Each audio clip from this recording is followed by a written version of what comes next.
Yan. Morning guys. Silip tayo sa ating mga tanim na talong. Ayan.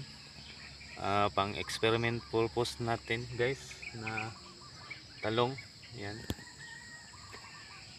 Almost 1 month na yata to. Nakalimutan ko lang yung date, exact date na sa pagtanim natin dito. Ayan. 3 beses na tayo nakapaglagay ng abono. Sistema sa paglagay natin ng abono, yan, drenching. Ayan. 357. Ayan. 3 days mula pag transplant, 5 days at saka 7 days. Ayan. Pagkatapos ng 357, ayan, mag 15 days 15 days na tayo mag lagay ng abono guys. Ayan. Around 1,300 hills to guys, yung mga talong natin. Ayan. Ito ay Calixto F1. Ayan. Andito na side. Ayan. Medyo sumisibol na yung mga damo. Ayan. Yung second bat, yung first batch na tanim na talong natin. Ayan. Matanda na. Binaklas ko na yung black to guys. Kasi this coming October 31, yan. Tataniman ko ng pipino. Yan, yung mga mulch na yan.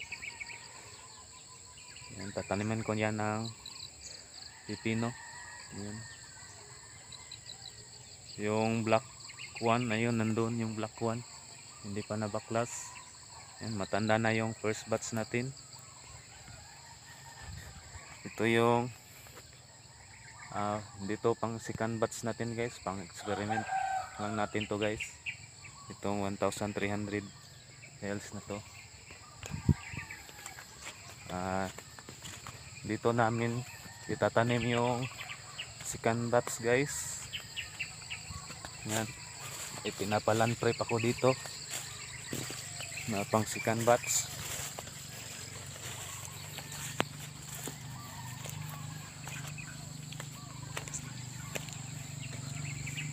Yun, dito yun pang second batch. Dito ko ilalagay yung pang second batch na talong. Yan. Sinusubukan ko lang doon pang experiment. Yan natin. Sinusubukan ko na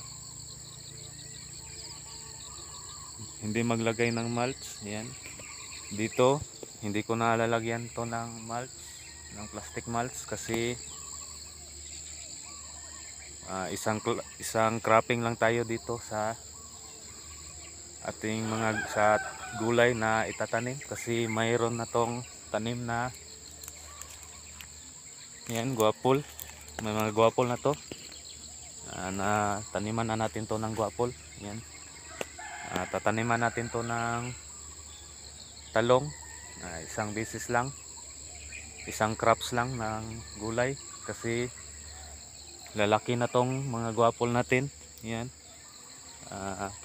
Tataniman ko to ng gulay na talong para ma-maintain natin yung area na malinis, kasi noong nakaraan, yan, napakaraming damo nito, para ng gubat. Yan. Hindi na na-maintain yung tanim natin na guapol. Medyo napabayaan natin kasi sobrang busy natin sa ating mga tanim. May pipino tayo doon sa kabila. Yan. Tapos na din tayo doon sa ating pipino nung mga nakaraang linggo. Yan, sobrang busy natin. So ito na naman yung project natin. Yan. May mga seedlings na ako doon sa ating nursery. Yan.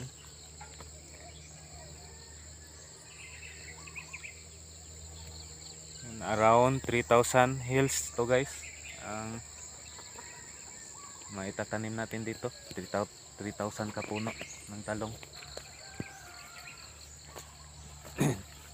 Dito yung nakalagay yung first batch natin na binaklas na natin. Kasi tataniman ko ng pipino. Yan. This coming October 31.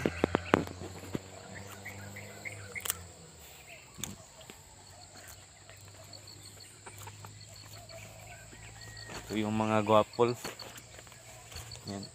May kaunti ng mga bunga yung guwapol natin. Kasi kaya lang hindi pa natin masyadong naalagaan. Yan.